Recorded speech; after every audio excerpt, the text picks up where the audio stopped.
Alright guys, welcome back to F1 News. Mercedes Technical Director James Allison is back doing their post-race debriefs after the Australian Grand Prix, saying that in addition to their B-spec car, which is coming relatively soon, they are working on some short-term suspension updates to address Hamilton's key problem with their present W14. Are they going to be able to match Red Bull suspension? That's another question entirely, but it might be one step towards that process. Very much intrigued to your thoughts in the comments below. Hit the like button if you enjoy. Subscribe if you're new as always, plenty of updates. Firstly, if you guys didn't see this, Joseph Kosinski, Lewis Hamilton is producing this movie, and the storyline goes that Brad Pitt is going to play a former racing driver that's making his return to Formula 1, and Damson Idris will play a role inspired by the life and career of Lewis Hamilton himself. So pretty interesting stuff. I don't know if this is going to be more like a movie that has Formula 1 in it, or whether it's going to be a Formula 1 movie. Right? It's kind of difficult to say whether, for a hardcore Formula 1 fan, whether it's actually going to really get that point across, but Hamilton's producing it, so I'm sure he's got some ideas for how he wants Formula 1 to be represented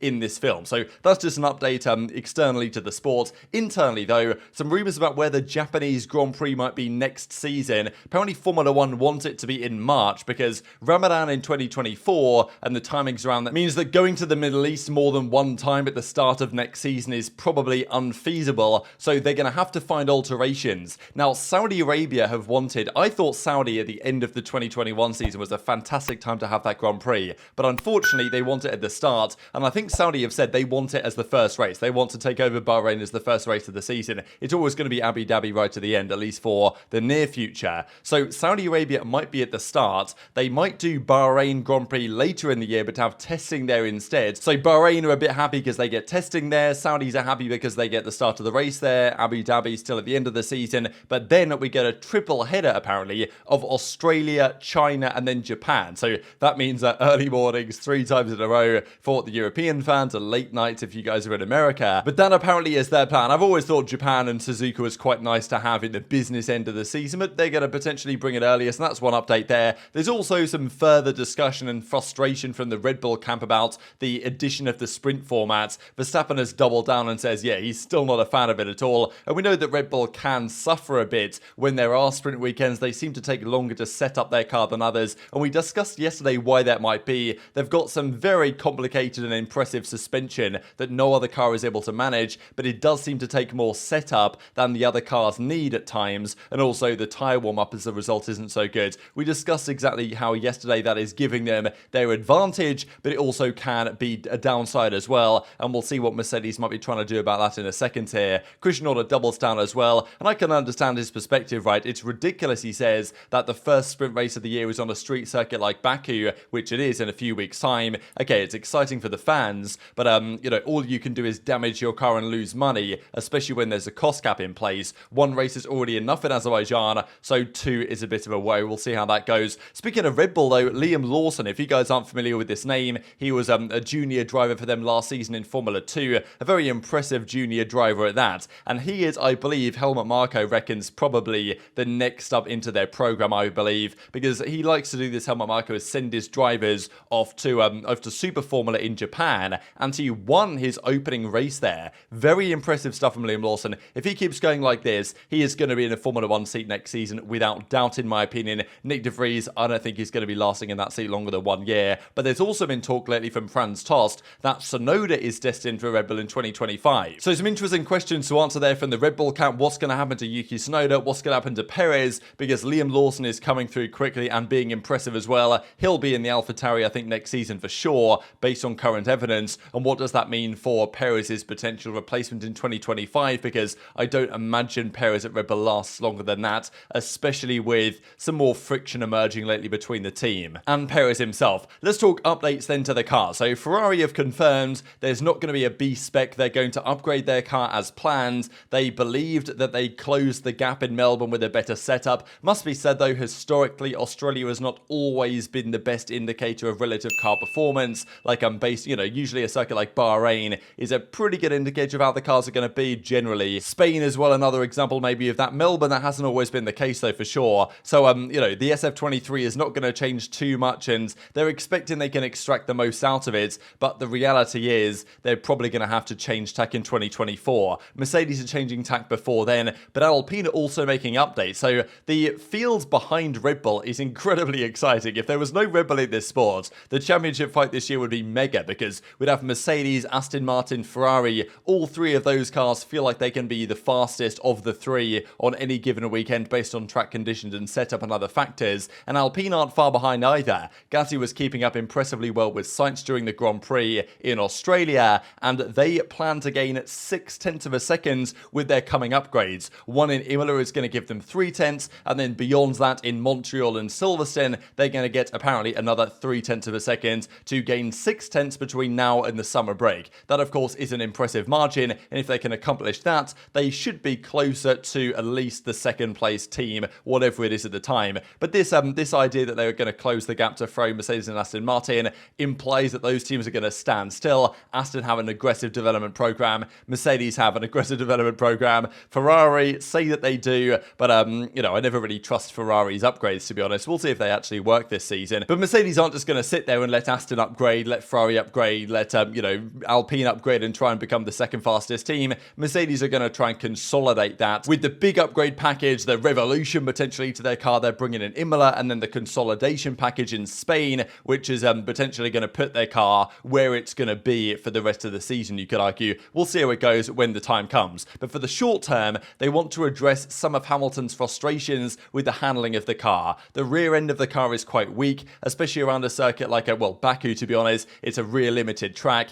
It's going to be more problematic, I think, for the Mercedes than Australia was, and certainly more than Jeddah was as well, which are more front limited circuits. They demand more of the front axle rather than the rear axle because it's more high speed, fast flowing corners rather than acceleration zones where the rear is, more important in the stability of the car. Hamilton sitting so far forward in the cockpit, how, the Mercedes has the cockpit furthest forward of any car on the grid, it does mean that his feel of the rear end of the car isn't quite there, and his confidence is not quite as good as a result. In a race condition, that's okay for Hamilton because you're not going 100% all the time, but in qualifying, that's where Hamilton does seem to have struggled so far compared to George Russell. So Mercedes explained this in their video they did to debrief, and saying that over this period, the spring break as people are calling it, because China was meant to be next weekend and it's not anymore, so there's now this 3-week break off. They're doing a lot of work in the wind tunnel behind the scenes on their new upgrade package for Imola and beyond, but also in the shorter term on suspension changes. Now, whether they're just planning this to address some of Hamilton's frustrations with the car, I think that is part of it, but they also might be looking at and realizing what Red Bull are doing with their suspension and trying to come up with a similar idea. 2 official break periods for the sport where we're not allowed to develop the car, and those are in the summer, and then new for this year, also at Christmas. The Easter break is a working period like any other. What will we be doing? Well, we'll be doing the normal things. We'll be working as hard as we can in the wind tunnel to find more downforce. We will be working as hard as we can in the drawing office to convert the things that the wind tunnel found a few weeks ago into performance that we deliver to the track.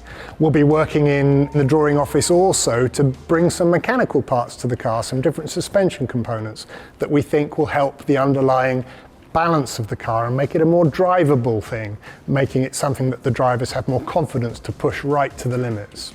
And we'll be working on the normal sort of simulation loop and routine that allow us to prepare for the race weekends that are coming up, making sure that we land the car in the right place when we get to the race.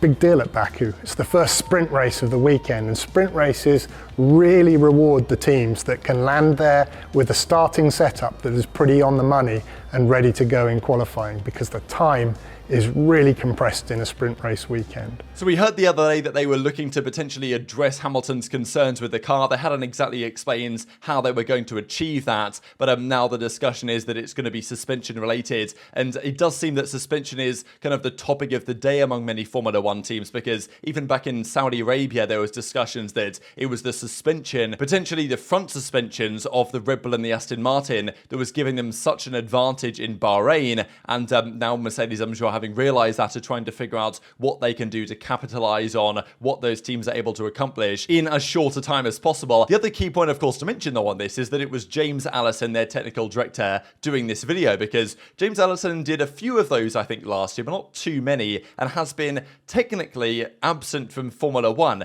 That is the official line from Mercedes, is that he's technically their technical director, but he's not working on a day-to-day basis within the team, but he still clearly has a very good idea of what they're up to and what their plans are and what their development is. And that's what he was describing here. And I just thought this was worthy of mention because when everything went wrong at the start of the season for Mercedes in Bahrain, the discussion was the relationship between Mike Elliott and Toto Wolff had kind of become a little bit more fractured. And Toto Wolff was calling up James Allison and be like, look, please come back from building boats for Ineos and come back and work for us more often. And he's actually been asked this question now, and Toto Wolff says he is the chief technical officer. How is he involved in the F1 business? He's not involved. He has an active role when discussing the team's long-term strategies, but today he devotes his time to other activities such as the America's Cup project, which is boats, and other programs that aim at innovation. So, okay, this might be fair enough, or maybe Wolff is just saying this to say this, but there were some rumours going around that James Allison is going to take a slightly more hands-on approach with the Mercedes Formula One project now because they've been struggling without him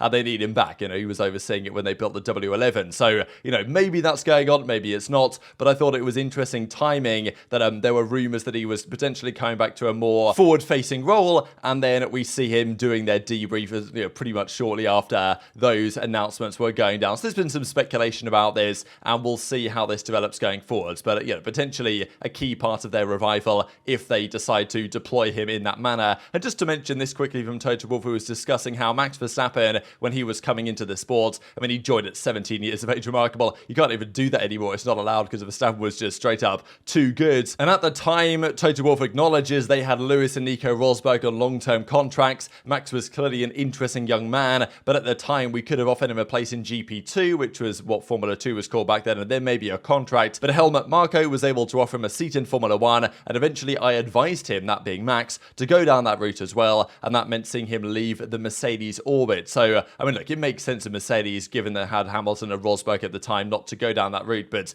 you know, had they have, you know, known better and fired Rosberg or something, I mean, we could have had fireworks for years in that Mercedes camp. But the way it worked out in reality was pretty entertaining regardless. Just one final thought here from Toto Wolff before we close out the video is, he was asked the question, what about if Hamilton retires at the end of the season? And he says, I struggle to think of a plan B. My plan A is the one that I'm going for, and that is just, you know, to keep Lewis Hamilton around, and that is still my favourite. I don't know if Mercedes really have to worry about this, right? Because they know that George Russell is a very competent driver, and if Hamilton was to retire out of nowhere, like the majority of drivers on the grid, Mercedes is their plan A. So I don't think Mercedes would struggle getting a Norris, maybe even a Leclerc, right, if that eventuality was to happen. So I don't think Mercedes have to worry about this too much. But, you know, obviously they're not talking to any other drivers yet in terms of a potential replacement. They're expecting Hamilton to stay around for a while longer yet. But very much enjoyed your thoughts in the comments below. Hit the like button if you enjoyed. Subscribe if you're new. Take care. And I'll see you next time.